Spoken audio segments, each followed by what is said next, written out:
dan yang kang baurik satrula ingsun sowan ngetokori.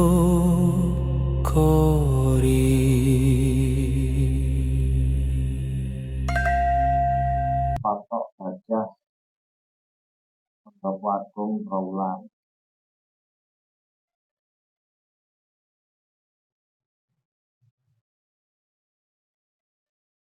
Siang Ki. Ya, siang Mas, ya.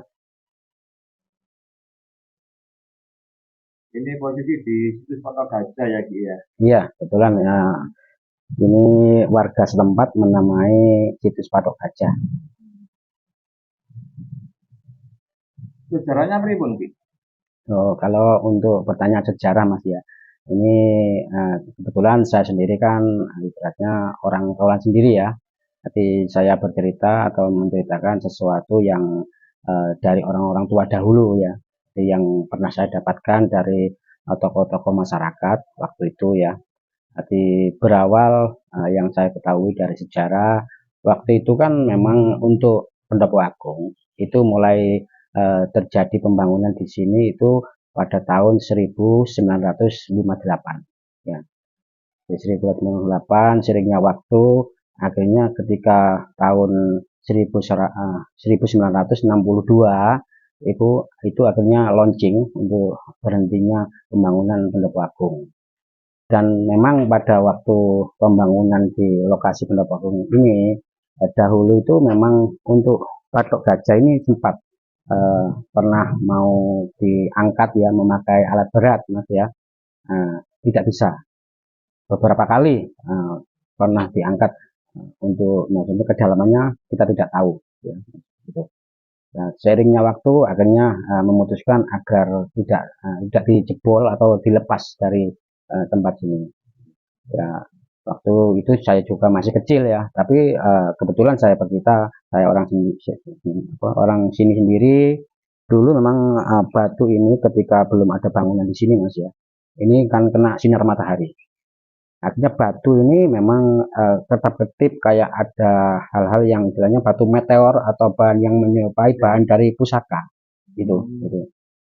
Entah itu seringnya diminyaki orang atau itu dan mohon maaf memang waktu itu saya juga masih kecil ya, sempatlah saya ini namanya anak kecil ya, pernah saya kayak peluk dan lain sebagainya itu waktu masih kecil itu Mas gitu. Tapi sebelum Ki sudah tahu kalau ini Patok Gajah, dulu nganggapnya apa sih?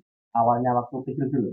Ya, ya kalau untuk sejarah tentang ini Patok Gajah itu dari awal, arti orang-orang para pendahulu kita, orang sesepuh warga Ngelingok Trawulan sini Mas ya, sudah memegang bahwasanya ini memang Patok Gajah berlatar dari sejarah atau legenda rakyat ya. Karena Sang Ramawijaya atau Raden Wijaya, sang pendiri Majapahit ini ya, itu mempunyai sebuah ibaratnya 5 hewan yang menjadi hewan kesayangannya beliaunya, termasuk gajah putih. Gajah putih. Ya, gajah putih ini memang diikat di sini. Ya, terus ada macan putih. Terus ada ayam putih mulus itu. Terus ada burung perkutut putih. Dan yang terakhir itu ada yang berbicara itu ular putih. Iya, gitu. Itu saya berbicara tentang legenda rakyatnya Mas ya. Gitu. Dan dari orang-orang pelaku spiritual ya juga sering mengalami petunjuk di sini, memang seiringnya itu ada nanti harimau putih sering di sini. Dan juga kalau nggak salah di situs Patok Gajah ini kan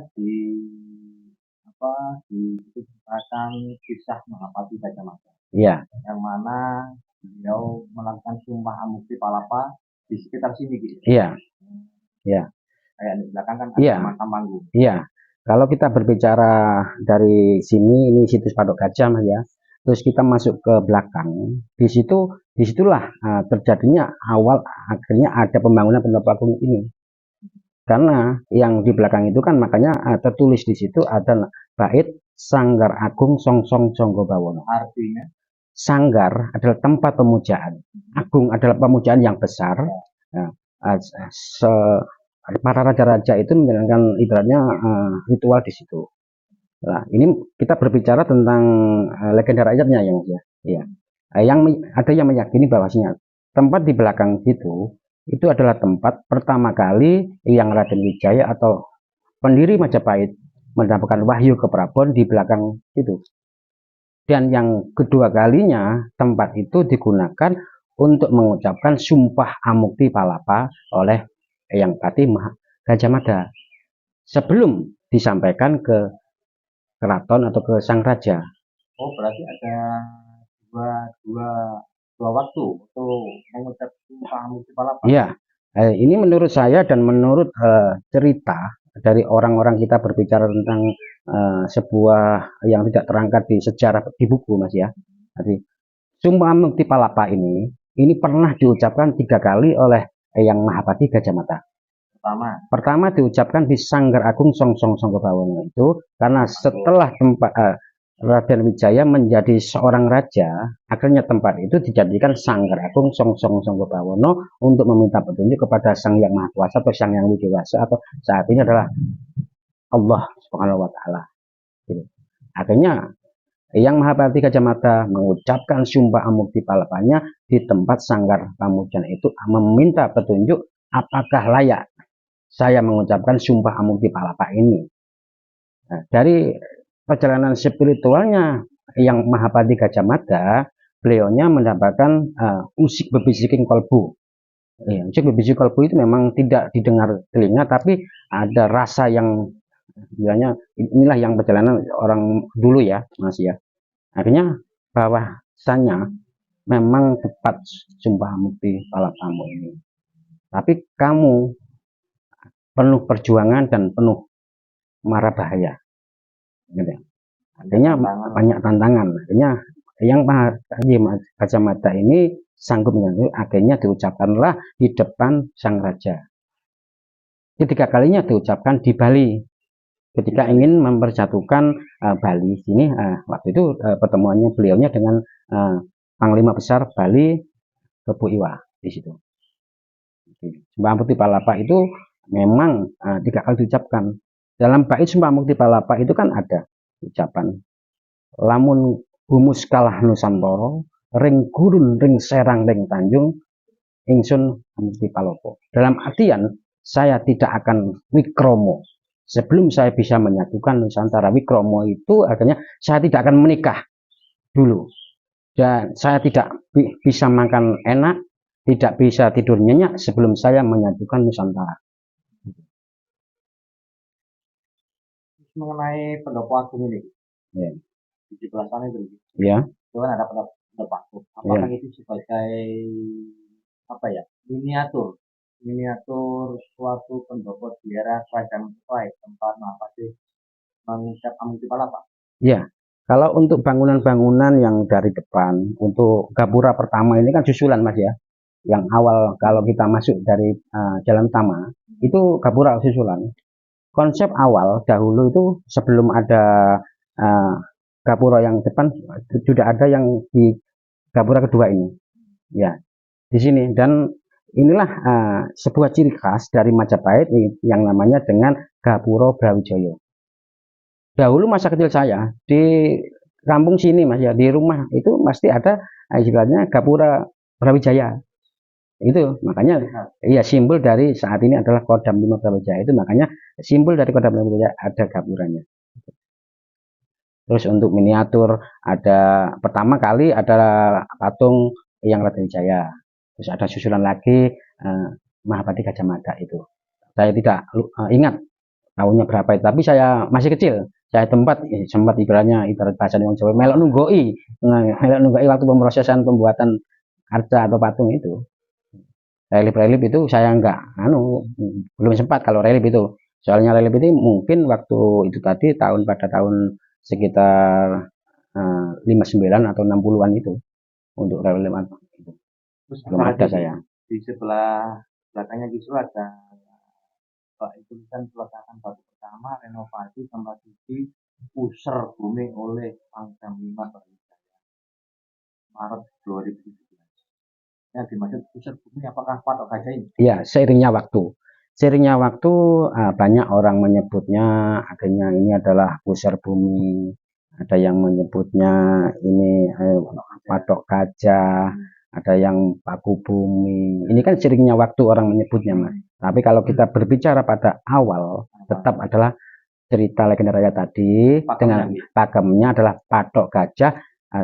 Batu ini tempat pengikat gajah putih peliharaan Raja pertama Majapahit atau Prabu Sanggramawijaya setelah dinobatkan menjadi raja itu.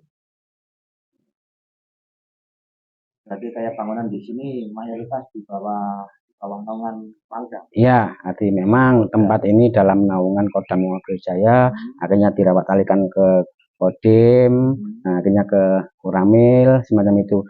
Dahulu memang Pendopo Agung ini adalah milik sebuah yayasan dan pemilik yayasan itu adalah Pak Said ya dahulu. Pak Said, tapi memang sesuai judulnya setiap pelantikan Panglima Besar Brawijaya selalu berada di tempat ini. Dari saya kecil. Batu patok gajah lagi. Ya.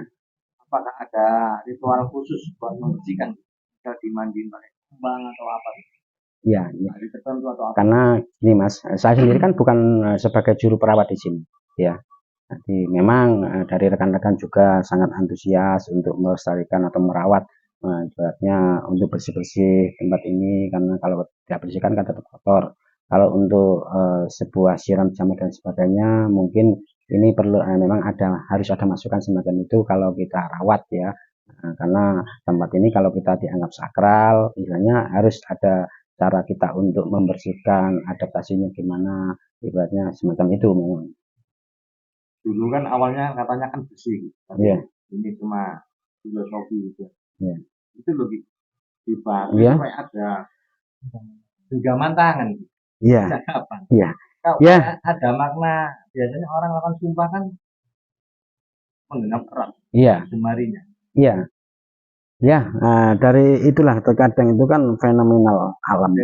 Iya, fenomenal alam yang terjadi ya, dengan ibaratnya batu. Batu ini akhirnya karena memang tadi kan sudah saya bilang dahulu ketika sinar matahari ya ini kan batu ini kan sempat saya anggap itu adalah sebuah batu meteor ya karena menyerupai bahan-bahan pusaka ya. Samanya pamor keris Mas. Pamor keris itu kan pembentukan pamor kan tidak bisa kita ciptakan. Akhirnya dengan seiringnya waktu usia itu ada perubahan-perubahan. Disebut oleh alam karena ada batu tempaan yang batu meteor tadi. Ya, bisa juga ini kena sinar matahari akhirnya ada sebuah gambaran terus imajinasi manusia akhirnya kok ini menyerupai ini. Itu pun tidak semua orang bisa melihat terkadang itu. Kalau tidak jeli ya semacam itu. Sempat ya. Batu patok gajah ini diuji sama tim arkeolog. Ya, arti memang tempat iya pernah Mas karena tempat ini memang dalam naungan Kodam Brawijaya, tapi tetap dalam pengawasan BPK atau BPJB ya. Dulu BPJB, saat ini kan memakai nama BPK, Balai Pelestari Kebudayaan. Tetap entah itu berapa tahun sekali atau berapa bulan sekali itu ada kunjungan untuk itu. Oke, atur sembah nuwun atas segala penjelasannya. Ya, sama-sama Mas. Kita sambung. Ya, sama-sama. Semoga di cerita pendek saya ini sebagai sebuah referensi bagi generasi-generasi untuk ikut-ikut merawat dan melestarikan tempat-tempat situ semacam ini ya. Karena kita bukan memuja atau tempat-tempat ini, tapi kita wajib untuk ikut melestarikan ya. Karena ini adalah sebuah jati diri bahwasanya peradaban negara sebelum Indonesia, Majapahit sudah pernah jaya sampai ke Madagaskar, sampai ke Filipina dan sampai Asia lah. Makanya Indonesia ini adalah bukan negeri kaleng-kaleng. Itu. Nah, jadi poinnya kan gitu. Iya. Kalau menurut saya sih kita boleh bangga dengan sejarah. Iya, betul. Sejarah nama Majapahit dan iya. Ya,